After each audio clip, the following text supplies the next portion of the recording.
அனைவருக்கும் வணக்கம். இன்றைக்கு ஒரு புது விஷயம். வித்யாரண்யபுராவில் காளிகா துர்கா.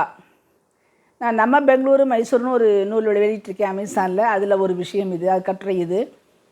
பெங்களூருவில் இருக்கும் மிக அற்புதமான கோயில்களில் ஒன்று வித்யாரண்யபுராவில் இருக்கும் காளிகா துர்கா பரமேஸ்வரி கோயில். போய் இறங்கியதும் தெரியவில்லை இவ்வளவு பெரிய கோயிலாக இருக்கும் என்று. அதுவும் பெங்களூரில் இத்தனையும் கிட்டத்தட்ட 7 நிலை மாடமுள்ள கோயில் அது கோபுரம் உள்ள கோயில் அது.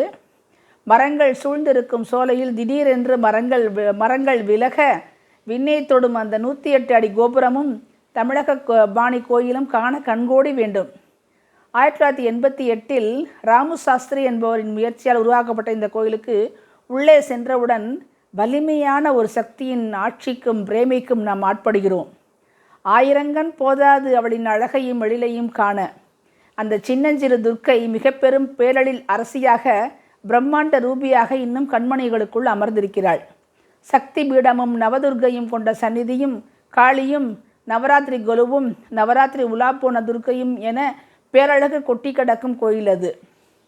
இன்னும் மகா கணபதி, நர்த்தன கிருஷ்ணா, சுப்பிரமணிய சுவாமி, நரசிம்ம சுவாமி, விஜய துர்கா, சனீஸ்வரன் ஜோடியுடன் இருக்கும் நவகிரகங்கள் என அருளும் அழகும் ஆன்மீக சக்தியும் நிரம்பிய தேஜஸான கோயில் அது. உள்ளே செல்லும்போது கொண்டு சென்ற அனைத்தையும் தீர்த்து புது சக்தியை உடம்பிலும் மனத்திலும் மூளையிலும் ஏற்றி அனுப்புகிறாள் காளிகா துர்கா.